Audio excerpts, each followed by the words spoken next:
Yeah, just kind of a lingering deal, and hope to get him up to speed very quickly. But it's good for him, get a chance to learn the system, first of all. That's the biggest thing before he can get on the field. So it's a positive thing. Any injury concerns for him No. going into week one? No. How much time did you and your staff spend this offseason purposefully game planning, knowing defenses now are really going to try and take away Jamar Chase first and foremost? Was that a big chunk of what you guys did this offseason as part of the normal game plan? Yeah, I think the simplest way to put it for us is we feel like we have a lot of weapons, and we always want to involve Jamar as much as possible. But what I thought happened last year was Joe just goes to the open receiver, wherever it is in the concept. He doesn't force balls. Certainly when you've got great receivers like we do, some one-on-one opportunities are always really good for us. But forcing the ball hasn't been an issue. And so obviously we evolve each year and we tweak things and try to make our offense as good as it can and put our guys in the best position to take care of that. But we feel like we have a lot of really good weapons. If they try to hone in on somebody and take them away, then we can still be efficient on offense. One thing Brian said to us last week, Zach, was the run game can be explosive. It was not last year. Is that one area where you guys think you have more explosive capability? I do. I think that's an area we'll continue to improve, and I'm excited about that. Some of the changes that we made up front, I think, will be encouraging for us and positive. And we'd love to have more explosive runs. We had some really efficient runs last year that were good, and but I think we can hit some of those home runs, that maybe we've haven't hit as much. Does it matter on which down you call a particular running play that has the potential to be explosive? Can it happen at any time? It can happen versus any front, any cover, just the way you catch it sometimes. It can be all downs, really. How important is it for a quarterback to be patient when you see a lot of coverage too? Is that maybe probably the biggest trait that you need to be successful against that kind of coverage? To say that again? Is patience probably the most important trait about being for a quarterback when it comes to being successful against cover two? Yeah, I think our quarterbacks see the coverages really well. There's concepts that can be explosive versus that coverage. So being patient is probably not the word I'm using. You just know where the voids are and you want to attack them, and you want to attack them on time versus all the different types of zones you can play. If you're not on time, then typically you got to start to be on the move or check the ball down. But I think Joe particularly does a really good job of playing on time versus the coverage look that he thinks he's going to see, that he verifies post-snap. And, he gets the ball out as quick as anybody I've been around. He's very decisive. He does a really good job of just getting to his check down when he feels like that's an advantageous opportunity, and he can see those matchups really well. And I think that's one of the impressive things about him. How did Jesse look in his first couple of days, being able to practice fully, and is he all ready to go this week? Yeah, I forget that he missed time, to be honest with you. And I think he did a really good job taking care of himself. We wanted to be cautious as we integrated him back into what we were doing. But he's got a great understanding of what we're doing. He's up to speed on any tweaks that we made, and we expect him to be out there every down. I'm sure Dax's role has changed a little bit with Jesse back. How has he taken to that and learning all the different spots? Yeah, he's been a pro about it. He's known this could be the situation since day one. I think he did a great job taking advantage of the weeks that he got as the starting safety, and now he bumps over into a different role. And I won't get into the specifics on what all that looks like, but we feel comfortable that he can be a great player for us. Do you think that gives your defense a pretty big boost to have that chess piece? I'm not asking how you're using it, right, but to have that in your upper sleeve.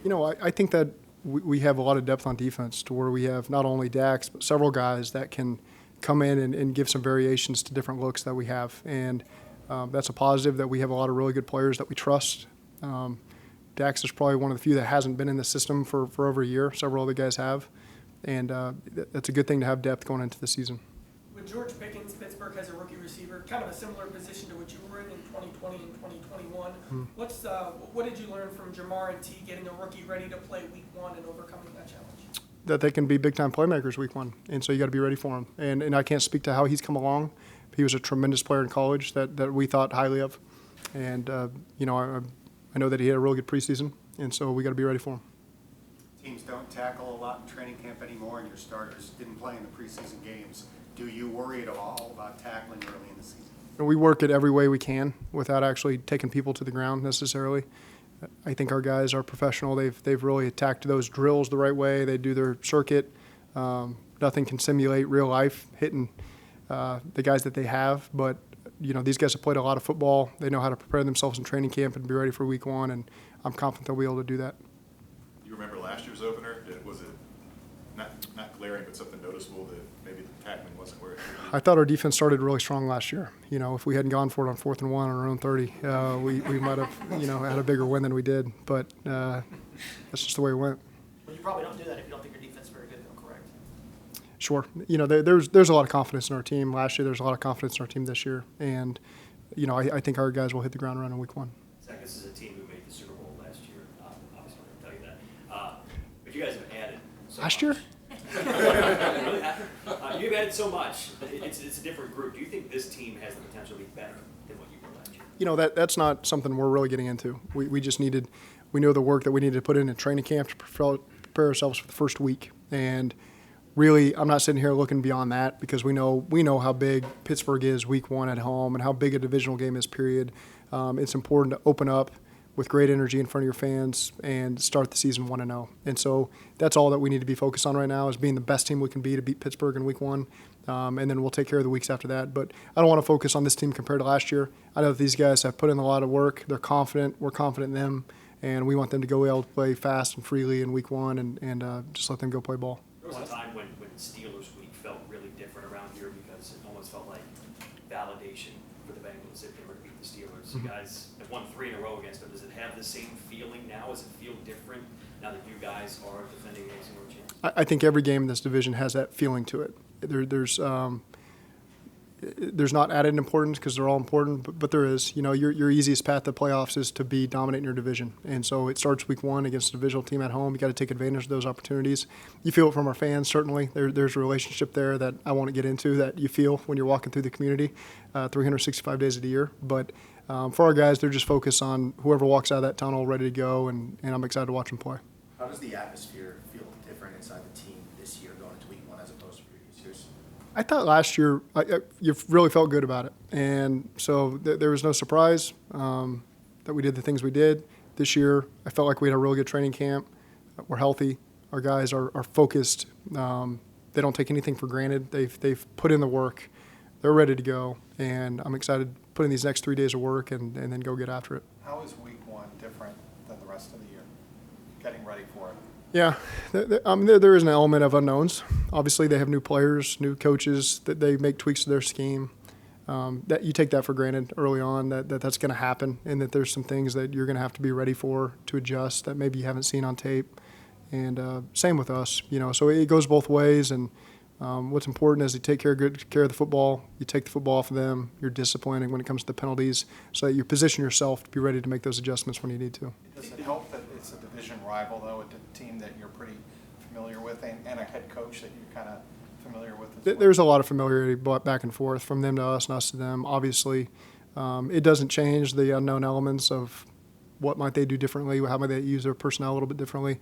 Those are always going to be unknowns, but obviously we have a better feel for their personnel and they have a better feel for our personnel because for the most part it's largely unchanged on both teams. And, their staff has been there for a long time. Guys on our staff have been here for a long time, and so there's a lot of known elements there.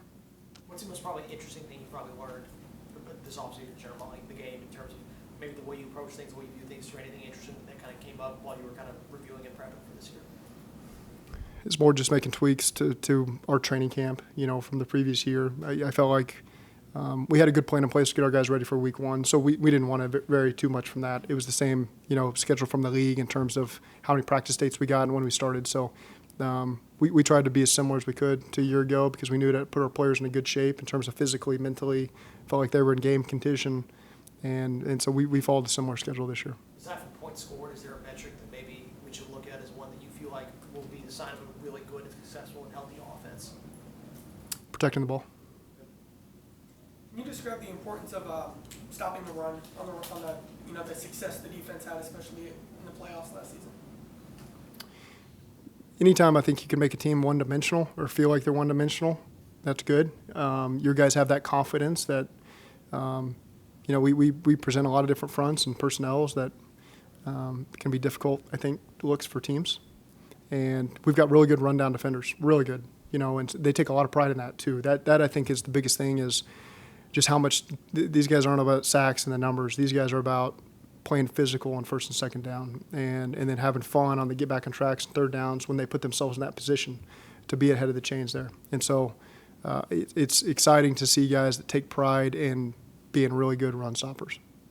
4 new offensive linemen, do you think these guys have had enough time together to gel before they face what is a really good defensive line on Sunday? I like the progress that they've made together. Some of those are unknowns until you get into the season, but I like the leadership that these guys have shown, these veterans that have come into the room, helped Cordell, and I feel really good about where they're at. And then we'll just see, once we roll the ball out there and they get to block these guys, we'll see how it goes. But I've got a lot of confidence in them that they've done everything they can to prepare. They've listened to Frank and feel like they're in a really good position to be successful. You have a lot of players that were part of the sacrifices and the hard work to get to the Super Bowl last year. Are they, from what you see, and I know it's early on, short sample size, small sample size, but are they kind of saying, here's what it was about, here's what it took, to the guys that weren't part of it last year? Not so much. I think they just naturally bring guys along on what we got to do to get ready for Pittsburgh on Sunday. And it's not so much about looking down the road. We have really good leadership, and they have brought new guys along that they needed to. There's a lot of veterans that have come from the outside that are championship caliber guys that have played for championships, that know what it looks like, and they've been really good to involve into what we do. But I feel like just the leadership takes over. Some things are probably even unsaid. It's just the way that they carry themselves, conduct themselves, prepare, and that has caught on with a lot of the younger players. How much do you lean on, as a coach, Joe's instinct in a game where, like you said before, there's so many unknown variables, that he'll make the right decision, and that 3/5 of your offensive line is new, so you got to just trust that they know what they're doing instinctively? How much is there of that? Yeah, it helps you sleep better at night when you have Joe Burrow playing quarterback for you. I can promise you that. And so, again, because there's always unknowns, there's always the excitement that comes with a game, and did we do everything we could to help our players? But when you got really good players also, that makes it a little bit easier to sleep. But at the same time, there's still, you want to make sure you're utilizing them the right way. You're putting them in the best position to hit their full potential. And so those are still the things that we think a lot about, spend a lot of time making sure that we're doing our best to put some really good players in position to be the most successful they can. How good is Burrow on pre-snap identification? He's really, really, really good. I don't care what area you're going to throw out there for me. He's really good pre-snap. He's really good post-snap. He plays fast. He's really strong in the pocket, keeps 2 hands on the ball. He's a really good leader, does a good job in the huddle, playing with urgency, get to the line of scrimmage. He can spit out the play calls. Sometimes they're very wordy. And, he does a good job finding the end zone for our guys, whether it's a good play call or a bad play call. He finds a way to make it work, and that's a huge piece to have on your team. Why is he so good at pre-snap ID? You would have to ask him that. That's probably something he's done since he played in the high school state championship and in the college national championship game and in the Super Bowl. It's something that makes him tick a certain way. None of us in this room were able to do it the way that he does it, so I can't fully explain why he does things the way he does them. But he's put on a lot of work behind the scenes over a long period of time to put himself in a position to be more successful than pretty much everybody else on this planet. First time in nearly 20 years that Ben Roethlisberger is now the Steelers quarterback going into the season. How much different do you expect their offense to look? That we'll have to find out, when it comes down to it. He did a great job for a long time.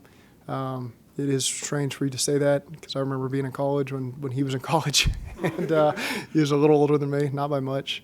But he was certainly a big part of what they did for a long time. But again, they've had a guy in the system that's in the quarterback room that's been there for a long time. They added a guy who's been to a Pro Bowl, who's been successful. They added a first-round pick that they've seen play up close in person for a long time. So you got to feel confident that they've done everything they can to put themselves in a good position there. I don't know what the offense is going to fully look like with those guys. I'm sure there's some things they've withheld that we'll find out about on Sunday. But again, we've got really smart players that do a good job communicating on defense, and we'll have to be ready to make adjustments quickly. Just a couple more minutes, please. I'm sure you had a vision of what Hayden would be when you signed him, when you brought him here. Now that this game week, is there a vision in your head of this guy could be a playmaker for you even as soon as week 1? I do. He's got a great deal of athleticism that I think we can utilize. But at the same time, just as they were asking about Jamar earlier, teams trying to take him away, it's Joe does a really good job just going through his progressions and finding the right matchups and getting the guys the ball. So we don't need to force Jamar the ball, Hayden the ball, TB, Mixon, all those guys. We're just confident that within our progressions, the ball will find them, and that they got to make the play when they get it. Coach, when you think about Micah Fitzpatrick and Joe, just how much do you appreciate the mutual respect and talent they have for each other? Minka's a great player. He's come in and done a great job taking the ball away immediately when he got to Pittsburgh. That's been his MO. You can tell that he's got tremendous leadership qualities. They're able to do a lot of different things with him. Will that change this year? Who knows? We'll find out. But he's certainly a big piece of their defense, and a guy that's been there now for a number of years.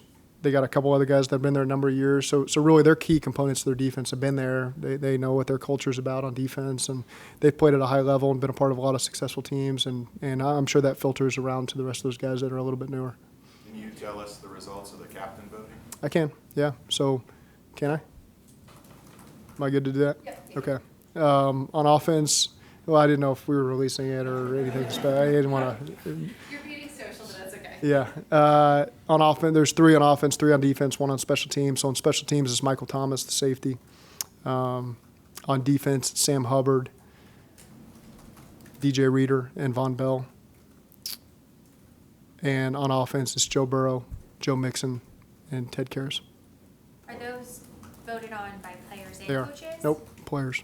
It happened a couple years ago with Bell and Burrow.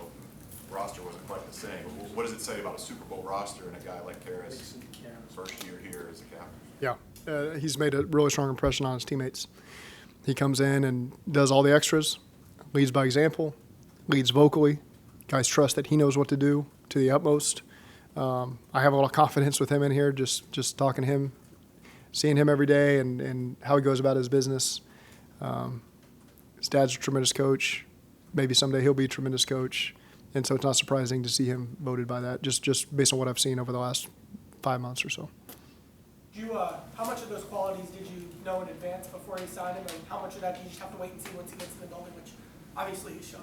Yeah, a little bit about it, before they get in. We try to do our research as best we can. Certainly, he's surpassed expectations just intangibly since he's been in here. It's really hard unless you're around him for a long period of time straight to really get the full Ted experience. He's just, he's a phenomenal human being. He works his tail off, and it's really important to him. I think he really brings a lot to the table locally. I think he's been to every restaurant in town. Already made friends with about everybody he could possibly make friends with. So he's had a great impact on our community and on our team in a short time.